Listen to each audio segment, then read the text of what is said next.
machine stopped beeping at 11:47 p.m. Marcus felt James's hand go cold in his, not warm anymore, just empty, like everything else in his life. But that wasn't the worst part. The worst part was Maya's face.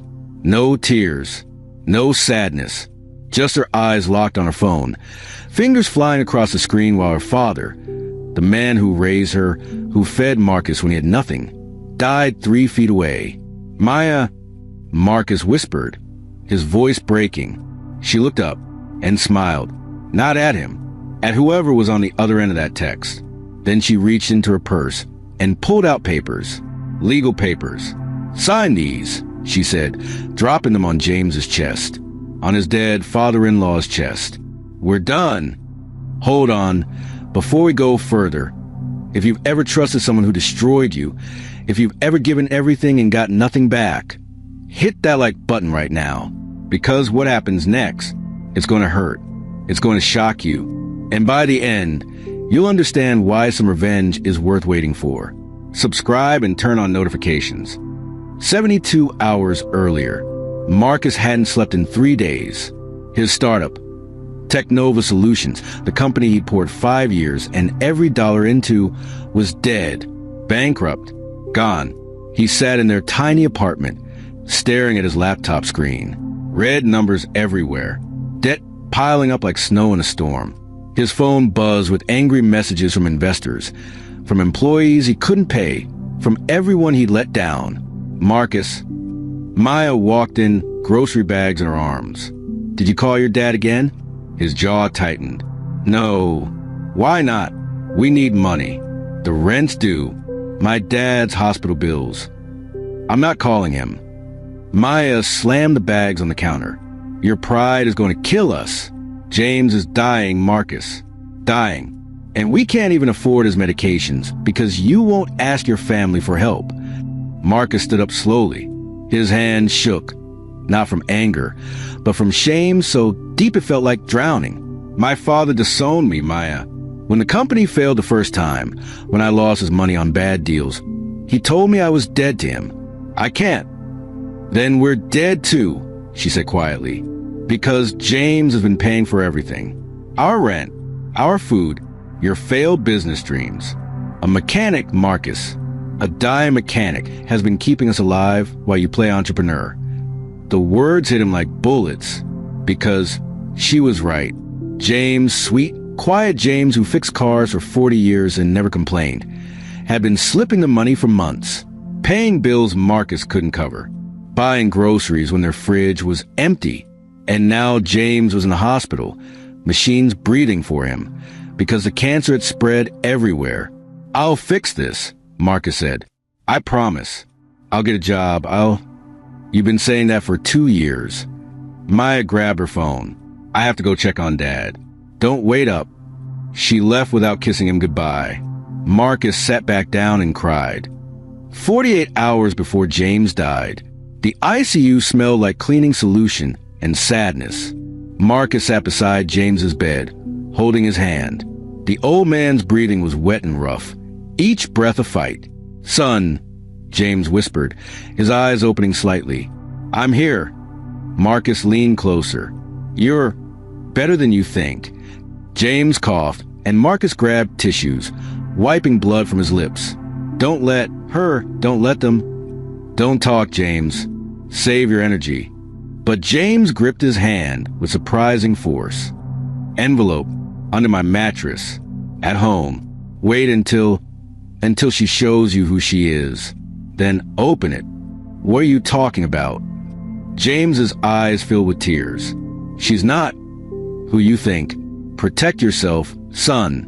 Protect what's yours." "James." The old man's eyes closed, and he drifted back into medicated sleep.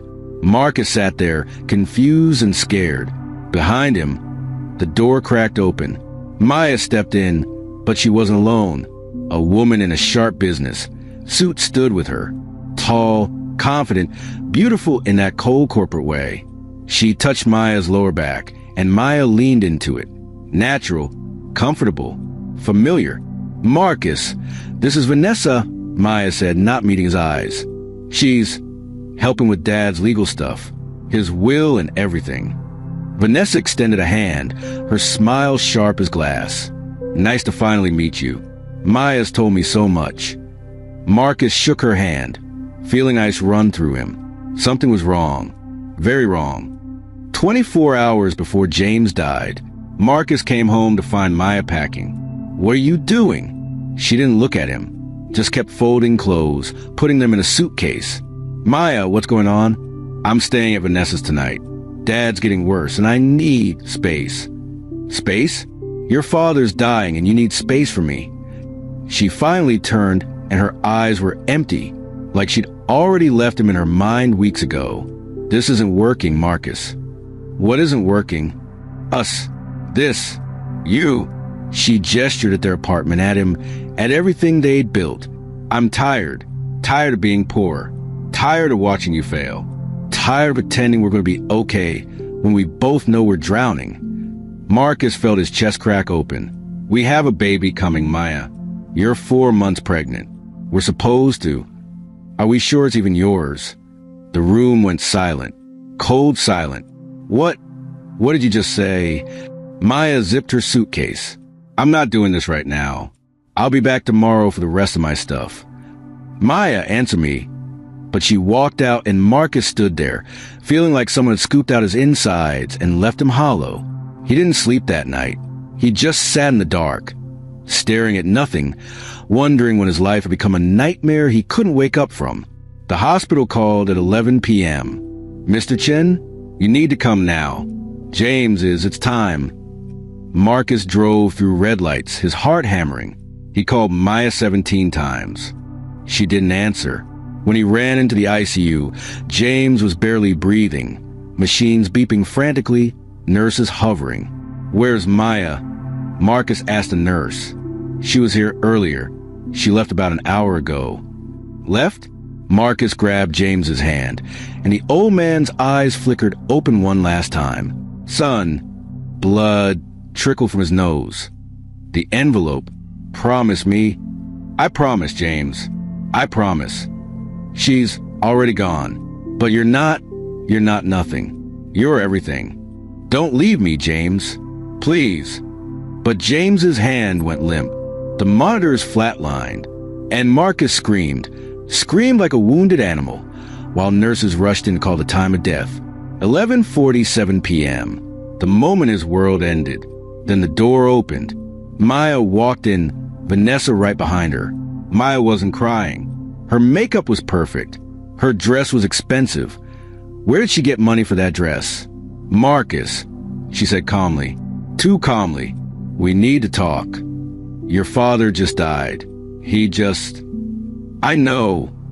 She pulled papers from her bag. Thick legal papers.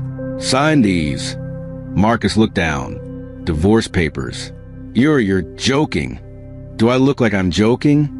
Maya set them on the bed, on James's chest, on his father's dead body. It's over. I want out. Sign them tonight and we can make this easy. Your father just died. Our baby. That baby probably isn't even yours, Marcus. I already told you. Vanessa and I are getting married next week.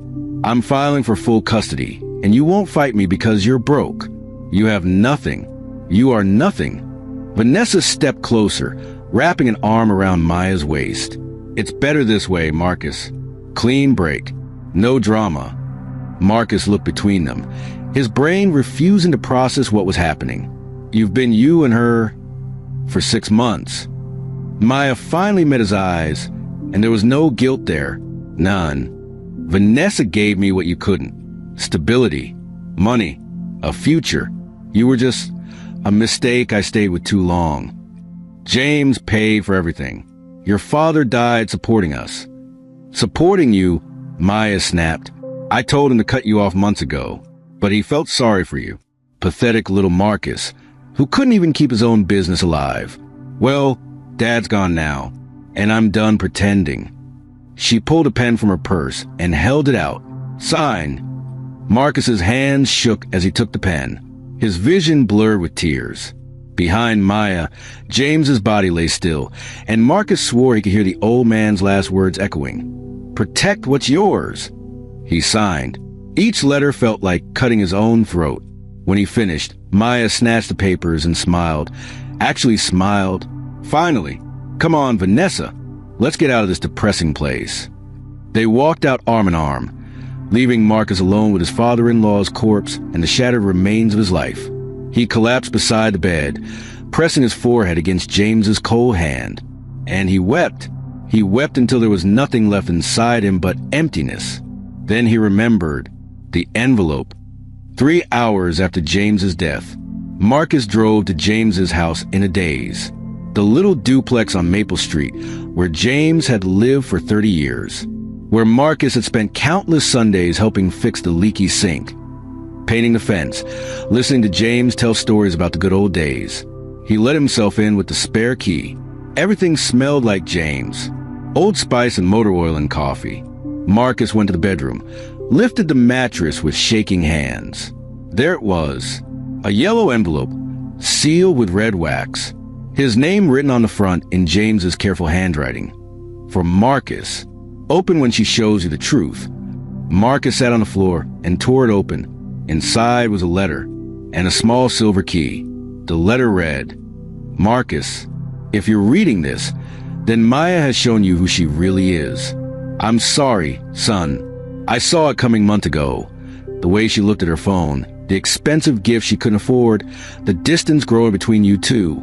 I wanted to tell you, but I knew you wouldn't believe me until you saw it yourself. You think you're nobody.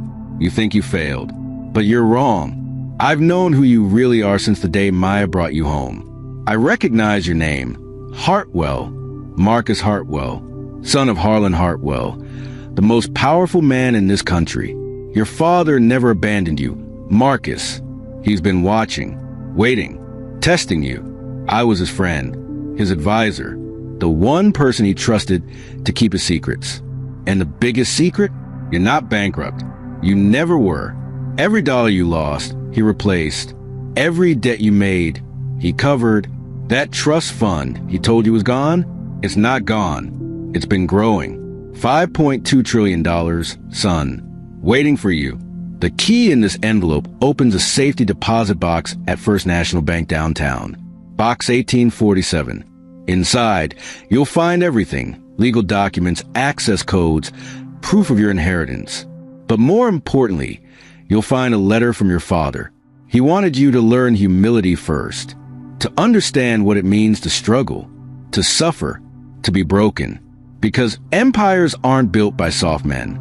Maya thought she married a beggar, but she married a king. The question is, what will you do with that crown? Forgive her?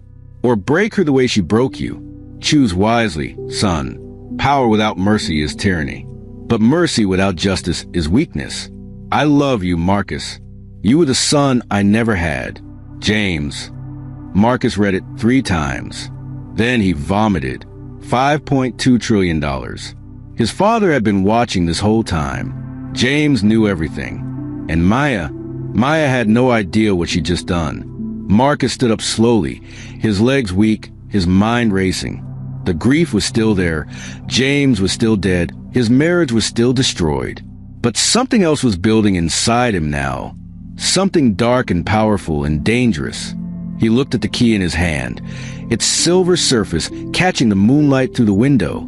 You said to protect what's mine, he whispered to the empty room. Okay, James, let's see what's mine. 12 hours after James's death, First National Bank opened at 9 a.m. Marcus was waiting outside at 6 a.m. He hadn't showered, hadn't eaten. He just sat in his car, holding that key, watching the sun come up over the city. The moment the doors unlocked, he walked inside. I need to access a safety deposit box, he told the manager.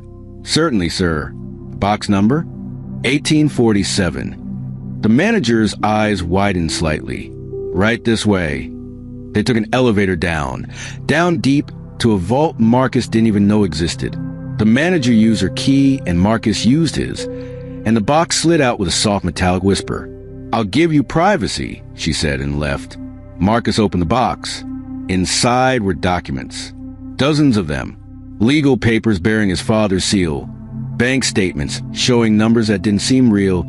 stock certificates for companies Marcus recognized from Forbes covers, and a letter, handwritten on expensive paper, his father's sharp, angular script. Marcus, if James gave you this box, then he's gone. I'm sorry. He was a good man. Better than me in many ways. I'm not dead, son. I'm in hiding, recovering from an illness I refuse to let the world see. But I've been watching you. When you squandered $200 million on that first startup, I was furious. You were careless, entitled, weak. So I cut you off, publicly. But privately, I protected you. Every failure you had, I cushioned. Every debt, I cleared. I wanted you to feel the weight of poverty, without actually destroying you. Because I needed to know, would you break, or would you rebuild? You rebuilt, Marcus. Quietly, humbly, with James's help. A man I trusted more than anyone. Now Maya has shown you her truth. She's mercenary, cruel, and she has no idea who you are. The choice is yours. Activate the trust and reclaim your empire, or walk away and stay hidden. But if you activate it, remember this. Power reveals character. Use it wisely, or become the monster everyone thinks wealthy people are. I'll be watching to see what kind of man my son really is. Harlan. Marcus's hands trembled as he set the letter down. His phone buzzed. A text from Maya's number. Just posted our engagement photos. Vanessa and I are getting married this afternoon at the courthouse. Don't try to contact me. You're nothing to me now. Below the text was a link. Marcus clicked it. Instagram. Maya's account. Photos of her and Vanessa kissing at James's graveside. Graveside.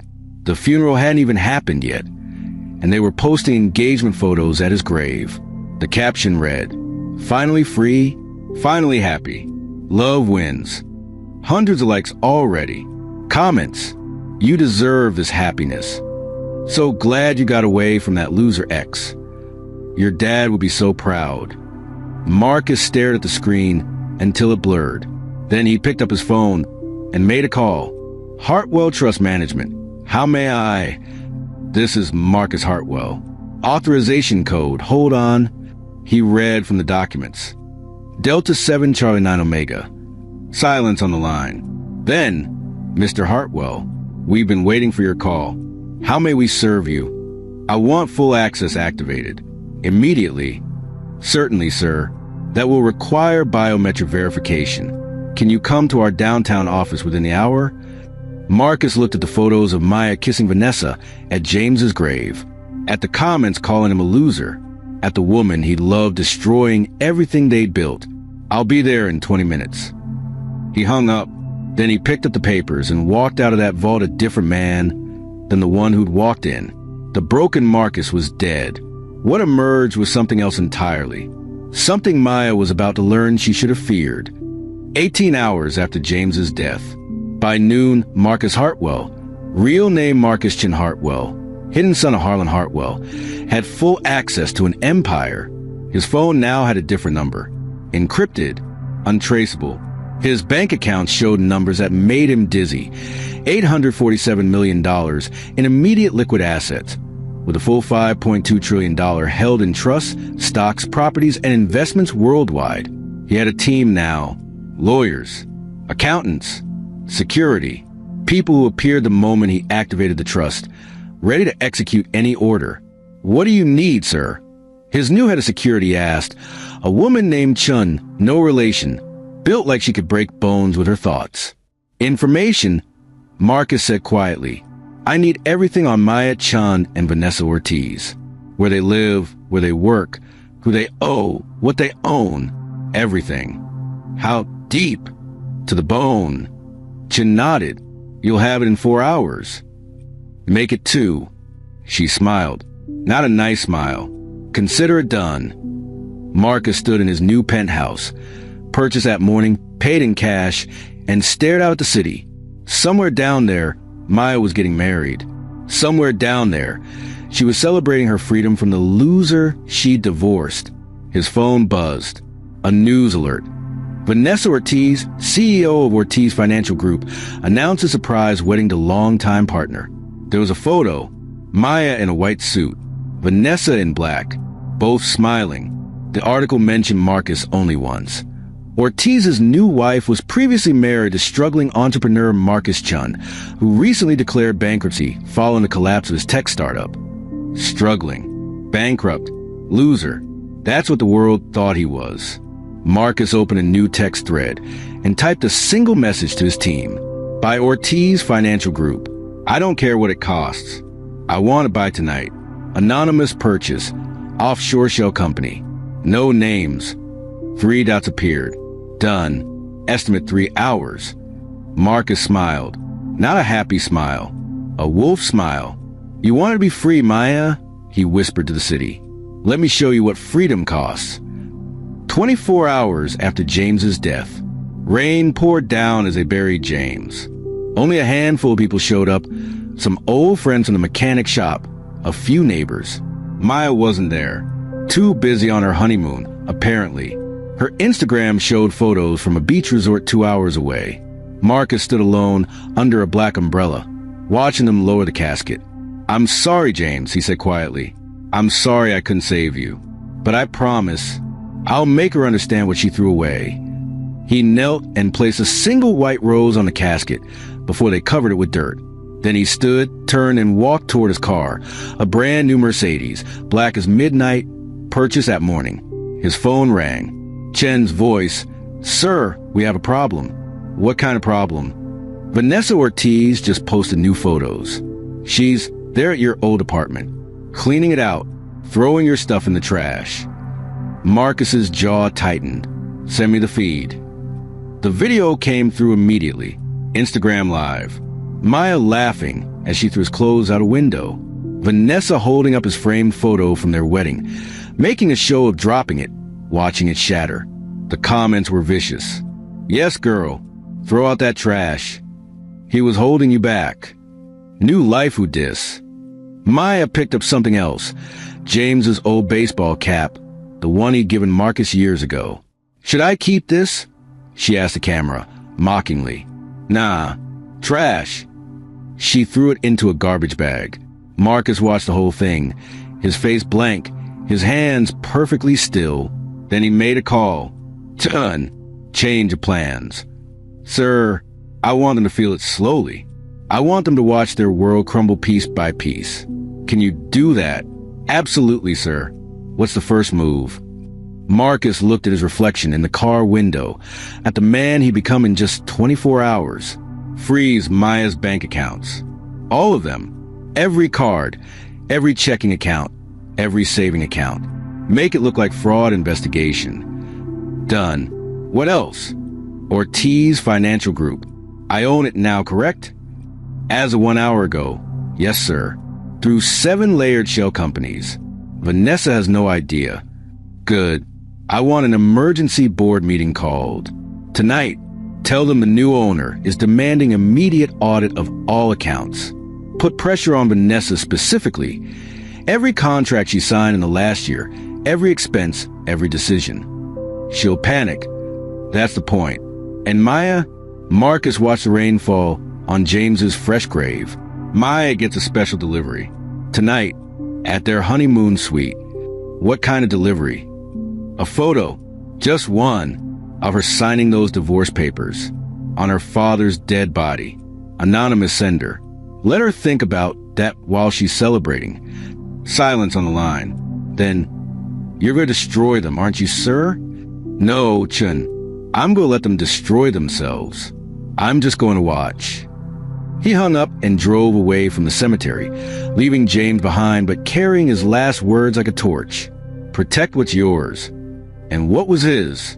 Everything. Maya woke up that night to find her bank accounts frozen.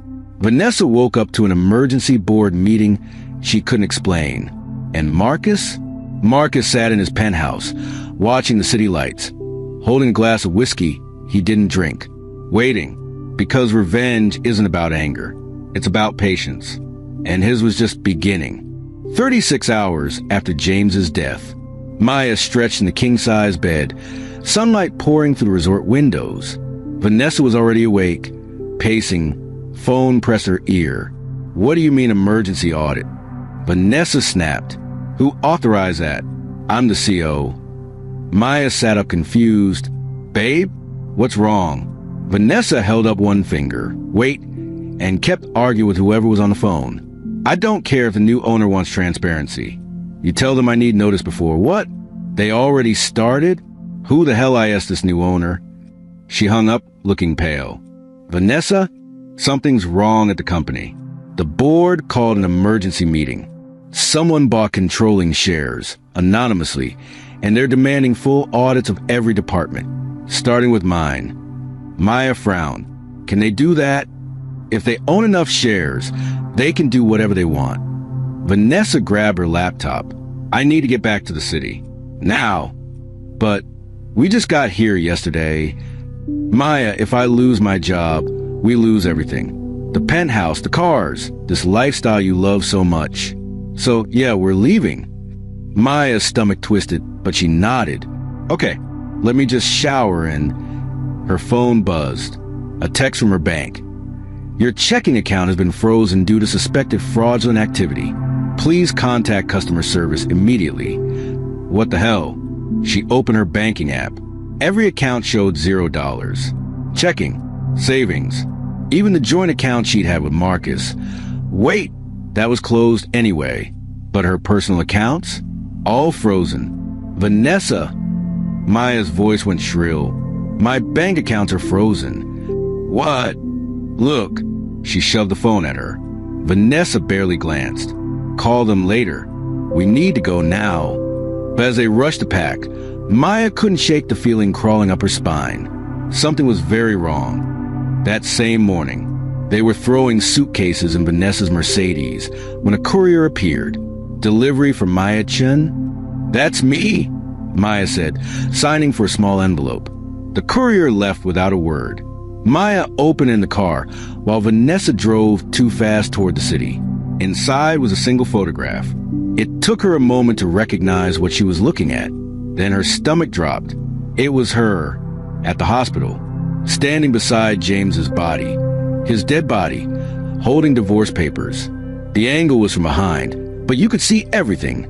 James's lifeless face. The machines turned off, Maya's hand placing papers on his chest. No note, no explanation. Just that photo. Who sent this? Maya whispered. Vanessa glanced over. Sent what? Someone took a photo of me at the hospital when I gave Marcus the divorce papers. Vanessa's hands tightened on the wheel. So what? You did what you had to do. But who took this? We were alone. Security cameras, maybe? Does it matter? But Maya stared at that photo the whole drive home, and a name kept whispering through her mind. Marcus. No, Marcus was broke. Destroyed. He had nothing, right? 40 hours after James's death, Vanessa walked into Ortiz Financial Group at 2 p.m., ready to fight. But the moment she stepped off the elevator, she knew something had changed.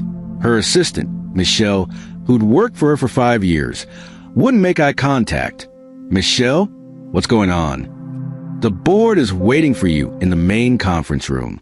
They said to come immediately. Who's here? Is it the new owner? Michelle's eyes flickered with something that looked like pity. Just go, Vanessa. The conference room doors were heavy glass. Inside sat 12 board members. And at the head of the table, a man Vanessa didn't recognize. Late 50s, silver hair, expensive suit. He had the look of someone who owned things. Countries, maybe. Ms. Ortiz, he said, not standing. I'm Richard Hale, representing the new majority owner of this company. Please sit.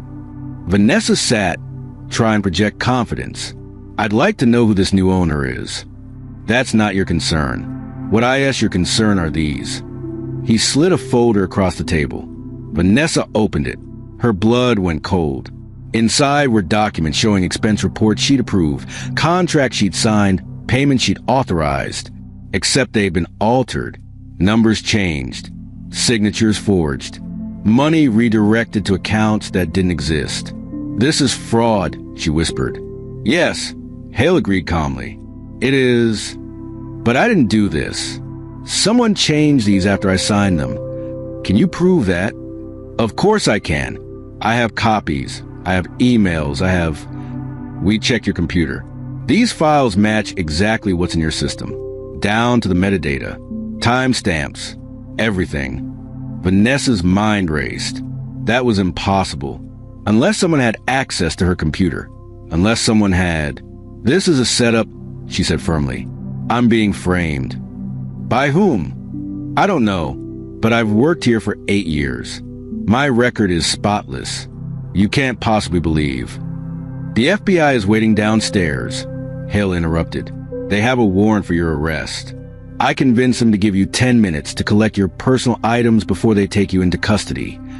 The room spun. FBI? For what? Embezzlement, wire fraud, tax evasion. The list is quite long, Ms. Ortiz. Vanessa stood, her chair scraping loudly. This is insane. I want my lawyer. That's your right. You have 9 minutes now. Vanessa ran from the room, her heels clicking on marble, her heart trying to explode out of her chest. Michelle was crying at her desk. Pack my stuff, Vanessa gasped. Everything. Put it in boxes. I'll send someone to get it. Vanessa, what's happening? I don't know. I don't. The elevator opened. 2 FBI agents stepped out, badges showing. Vanessa Ortiz? Yes. You're under arrest for... The rest was procedure. Rights being read. Handcuffs clicking. People staring as she was walked through her own company in chains. And as they pushed her into the elevator, Vanessa saw something that made her knees go weak. On the security monitor in the lobby, a news ticker running across the bottom. Ortiz Financials arrested in multi-million-dollar fraud scheme. Breaking. How did the news already know? Unless someone wanted them to know. That same afternoon, Maya was home, Vanessa's penthouse, technically, when her phone exploded with notifications. Twitter, Instagram, Facebook, news apps, all showing the same thing. Vanessa in handcuffs. Vanessa being arrested. Headlines screaming about fraud and embezzlement. Maya called Vanessa's phone. Straight to voicemail. She called the company. Ms. Ortiz is no longer employed here. Can I help you with something else? Maya's hand shook as she opened her laptop and Googled Vanessa's name. Dozens of articles, all posted in the last hour. Photos of Vanessa being let out of the building. Statements from anonymous sources saying she'd been under investigation for months. A quote from the new owner, name withheld, saying, Ortiz Financial Group will not tolerate corruption at any level. We are cooperating fully with federal authorities. Maya's phone rang. Unknown number. She answered. Hello? Maya-chun? Yes. This is Detective Morris with the Financial Crimes Unit. We need you to come down to the station to answer some questions about Vanessa Ortiz and her recent activities. What? I don't know anything about her business. Ma'am, you're listed as her spouse. You share bank accounts. We just need to clear some things up. It's voluntary right now, but if you refuse, we can make it mandatory. Maya's vision blurred. I'll come. When? Within the hour, please. The detective hung up. Maya sat there, surrounded by Vanessa's expensive furniture, in Vanessa's expensive penthouse, wearing clothes Vanessa bought her, and she realized she had nothing. No job, no money. Her accounts were still frozen. No husband. She divorced him on her father's deathbed. Nothing, except a baby growing inside her that she told Marcus probably wasn't his. Was it his? She didn't even know anymore. Her phone buzzed again. Another text. Same unknown number as the photo this morning. No words, just a link to a news article. Maya clicked it with trembling fingers. The headline made her stop breathing. Marcus Chin Hartwell, secret heir to Hartwell fortune, emerges from hiding after years of testing by billionaire father. Below was a photo. Marcus, not the broken, crying Marcus she'd left at the hospital. Not the bankrupt entrepreneur she'd mocked. This Marcus wore a suit that cost more than her old car. This Marcus stood in front of a building she recognized, Hartwell Industries headquarters downtown. This Marcus looked like he owned the world. Because he did. The article explained everything. Harlan Hartwell's secret son, The bankruptcy that was staged. The trust worth $5.2 trillion with AT. And at the bottom, a quote from Marcus. I spent the past few years learning what it means to have nothing. Now I'm ready to reclaim everything. And I'm going to start by correcting some recent mistakes. Maya read it 3 times. Then she vomited into Vanessa's expensive trash can. Because she understood now. The frozen accounts. Vanessa's arrest. The board meeting. The FBI. All of it was Marcus. She hadn't divorced a broke entrepreneur. She divorced a king. And he was coming for her. 48 hours after James's death, Maya showed up at Marcus's new building unannounced. The receptionist tried to stop her. Ma'am, Mr. Hartwell doesn't see visitors without an appointment. Tell him it's Maya. He'll see me. The receptionist made a call, listened, then looked shocked. He says to send you up, top floor. Maya rode the elevator alone, watching the numbers climb. 10, 20, 30, 40. The doors opened to a penthouse office that made her dizzy. Floor-to-ceiling windows showing the entire city. Art on the walls worth millions. And Marcus, standing with his back to her, hands in his pockets, looking out at the world he owned. Hello, Maya. His voice was different. Colder. Controlled. Marcus, let me save us both some time. He turned, and she barely recognized him. This wasn't the crying man from the hospital. This was someone else entirely. You came to beg, to explain, to tell me it was all a mistake, that you didn't mean it, that you love me. Save it. He walked to his desk casual, like they were discussing weather. Your account are frozen because I flagged them for fraud investigation. Vanessa's arrest? I own her company. Those documents? My people planted them. Very carefully. Very legally. Well, mostly legally. Maya's legs went weak. You destroyed her? She helped you throw my life away, Maya, on my father-in-law's corpse.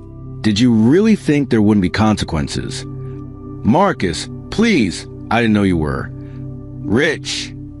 He laughed, but there was no humor in it. No, you thought I was nothing. A bankrupt loser. A mistake you stayed with too long. Isn't that what you said? Maya's eyes filled with tears. I was angry. Dad just died, and I wasn't thinking straight. Stop. Marcus's voice cracked like a whip. Don't you dare use James as an excuse. James died trying to protect me from you. He knew. He saw what you were. And his last words, his dying words, were warning me about you. That's not fair. Fair. Marcus walked toward her slowly, and Maya backed up until she hit the wall. You want to talk about fair? I gave you everything, Maya. Every dream, every plan, every piece of my heart. I worked myself sick trying to build something for us. And when I failed, when I was at my lowest, you kicked me while I was down. I'm sorry. You're not sorry. You're scared. He leaned close, and she could smell his cologne. Expensive now, not the cheap stuff he used to wear. You're scared because you just realized you threw away a king to marry a criminal. Vanessa's not. Vanessa's going to prison, Maya, for a very long time. Because that's what happens when you help destroy people who didn't deserve it. Tears ran down Maya's face. Please, Marcus. I'm pregnant. Our baby. Is it mine? The question hung in the air like poison. I don't know. Maybe. Probably. Marcus stepped back, disgusted. You don't even know. You threw that in my face at the hospital. Told me it probably wasn't mine while your father's body was still warm. Do you remember that? I was cruel. I know. I'm sorry. Sorry doesn't fix this, Maya. Marcus went to his desk, pulled out a folder. These are custody papers. My lawyers drafted them this morning. You'll notice I'm asking for full custody. What? No, you can't. I can, and I will. You're about to be broke. Your accounts will stay frozen during the investigation. You have no job, no home. That penthouse belongs to Vanessa's company, which I now own. You'll be evicted by Monday. You have no support system. James is dead. Your mother died years ago. You have nothing. Marcus, please don't take my baby. If it's even mine. His voice rose for the first time. You don't get to play the victim now, Maya. You made your choices. You chose Vanessa. You chose greed. You chose to divorce me on James's deathbed and post celebration photos at his grave. Maya slid down the wall, sobbing. I know I was wrong. I know I hurt you, but please don't punish our child for my mistakes. Marcus stared at her for a long moment. Then he threw the folder on the floor in front of her. DNA test first. If the baby's mine, we'll talk about custody. If it's not, he shrugged, then you're on your own. And if it is yours, then I'll make sure my child has everything they need. But you, he walked back to the window, you get nothing from me but what the court orders. No love, no forgiveness, nothing. Marcus, get out. Please, just listen. Get out. He didn't yell, didn't raise his voice, but the command was absolute. Security appeared at the door. Chun, the woman built like violence. Ma'am, let's go. Maya let herself be led to the elevator, clutching the custody papers, mascara running, world crumbling. As the doors closed, she saw Marcus standing at that window, still, cold, untouchable. The door shut, and Maya realized she was completely, utterly alone. 72 hours after James's death, Marcus sat in his office that night, not celebrating, just sitting, thinking. His phone buzzed. Chun, sir, Maya was evicted from the penthouse this afternoon. She's checked into a motel on 5th Street, the cheap one. And Vanessa? Denied bail. Trial date set for March. The evidence is overwhelming. She'll get 15 to 20 years minimum. Good. Silence on the line. Sir, if I may ask, do you feel better? Marcus looked out at the city. No. Then why? Because James told me to protect what's mine. And this, he gestured at the empire around him. This is mine. I'm not going to let people who hurt me walk away unpunished.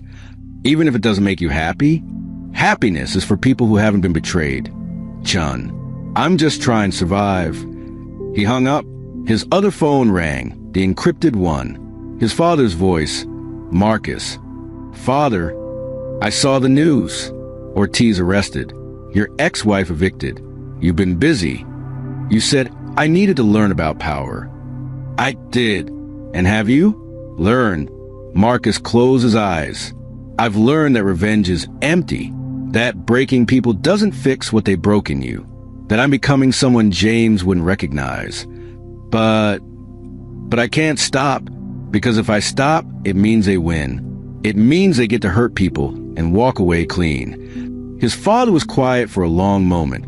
There's one more thing you need to do, son, to finish this. What? Forgive her. Marcus laughed bitterly. Are you kidding? Not forgive her for her sake. For yours. Because holding on to this rage, it'll poison everything you build. I know. I held grudges for 40 years, and it made me into a man who tested his own son by staging a bankruptcy. Is that who you want to be? Marcus felt something crack in his chest. She doesn't deserve forgiveness. No, she doesn't. But you deserve peace. And you won't find it by destroying her. Then what do? You let go. You help her, not because she earned it, but because James loved her. Because that baby might be yours. Because mercy is harder than revenge, and real power is knowing when to stop. The line went dead. Marcus sat there for hours, staring at nothing, thinking about Maya crying on his office floor, thinking about Vanessa in a cell, thinking about James in the ground, and thinking about the kind of man he wanted to be. 1 week later, Maya opened her motel door to find an envelope on the floor. Inside was a check, $1 million, and a note in Marcus's handwriting. Maya, this isn't forgiveness. I don't forgive you. I don't know if I ever will. But James loved you, and I loved him. So I'm giving you this. One time. It's enough to get you back on your feet. To take care of yourself during the pregnancy. To prepare for the baby. When the baby's born, we'll do a DNA test. If it's mine, we'll share custody. I'll be a father, A good one. But we're not getting back together. We're not going to be friends. We're just going to be two people who share a child and try not to hate each other for their sake. Use this money wisely. Get therapy. Get help. Figure out who you are without someone else's wallet. This is the last thing I'll ever give you that you didn't earn. Marcus. P.S. I visited James's grave yesterday. I told him I'm trying to be better than my rage. I hope he's proud. Maya read it 3 times, tears streaming down her face. Then she got dressed and took a bus to the cemetery. She found James's grave easily. The fresh dirt, the simple headstone. Someone had left a white rose. Marcus. Maya knelt and cried for an hour. For her father. For her marriage. For the life she destroyed because she was too greedy and too blind to see what she had. "I'm sorry, Daddy," she whispered. "I'm so sorry." The wind rustled through the trees, and Maya felt, for the first time in weeks, like maybe she could breathe again. 3 months later, Marcus stood at the window of his penthouse, holding a tiny bundle wrapped in blue. His son, the DNA test had confirmed it, Marcus Chun Hartwell Jr. Maya had given birth 2 days ago. Healthy baby, 8 pounds, 6 ounces. She'd called him from the hospital, and he'd come immediately. Now he held his son and felt something he hadn't felt in months. "Hope, you'll never know the pain I went through to get here," he whispered to the sleeping baby. "But I promise you'll know love. Real love, the kind your grandfather James showed me." Behind him, Chin cleared her throat. "Sir, Miss Chin is asking if she can see you." Marcus turned. Maya stood in the doorway, looking small and tired and fragile. "Come in." She walked in slowly, looking at the baby with naked longing. "He's beautiful," she whispered. "Yeah, he is." Can I hold him?" Marcus hesitated, then gently placed the baby in her arms. Maya cried silently, holding their son, swaying slightly. "I'm going to be better," she said quietly. "I'm in therapy. I got a job, just waitressing, but it's honest. I'm going to be someone he can be proud of." Marcus watched her. "Good. Do you think you'll ever forgive me?" He was quiet for a long time. "I don't know, Maya. Maybe someday. But not today." She nodded, accepting it. "That's fair. But I won't keep him from you. He deserves a mother, and you deserve a chance to be one." "Thank you." She kissed the baby's forehead, then handed him back. "I should go. Visiting hours end soon." She walked to the door, then paused. "Marcus." "Yeah, James will be proud of you for choosing mercy instead of revenge." Marcus's throat tightened. "I hope so." She left, and Marcus stood there, holding his son, looking out at the city. Somewhere out there, Vanessa was in prison. Somewhere out there, Maya was rebuilding. Somewhere out there, his father was watching, waiting to see what kind of man Marcus would become. And here, in this moment, Marcus was just a father holding his son. Not an heir, not a billionaire, not a victim or villain. Just a man trying to do better than the pain that made him. "Your grandfather's name was James," he whispered to baby. "And he taught me that power without mercy is just tyranny. So I'm going to teach you something better." The baby yawned, tiny and perfect and innocent. "I'm going to teach you that the strongest thing you can do is choose kindness even when you've been hurt. That revenge is empty, but love builds empires at last." He kissed his son's forehead. "Welcome to the world, little man. We've got a lot of work to do." Outside, the sun was setting over the city, and Marcus realized something. He was free from the rage, free from the pain, free from a need to destroy everyone who'd hurt him, because he'd chosen something harder than revenge. He'd chosen to let go, and in that letting go, he'd found something Maya never could have given him. Peace. The end. So that's the story. Marcus got his empire back. Maya lost everything but got a chance at redemption. Vanessa paid the price. And James? James got the son he deserved. A man who chose mercy over destruction. But here's my question for you. Did Marcus do the right thing? Should he have forgiven Maya? Or should he have destroyed her completely? Drop your answer in the comments below. I read every single one. If this story hit you in the chest, if you felt Marcus's pain, if you understood Maya's regret, if you're rooting for that baby to grow up knowing love, then smash that like button. Share this video with someone who needs to hear that choosing kindness doesn't make you weak. It makes you strong. Subscribe for more stories like this. Hit the bell so you never miss when I drop something that'll make you feel everything. And remember, the people who hurt you don't get to keep hurting you. You get to choose who you become after the pain. Choose wisely. I'll see you in the next story.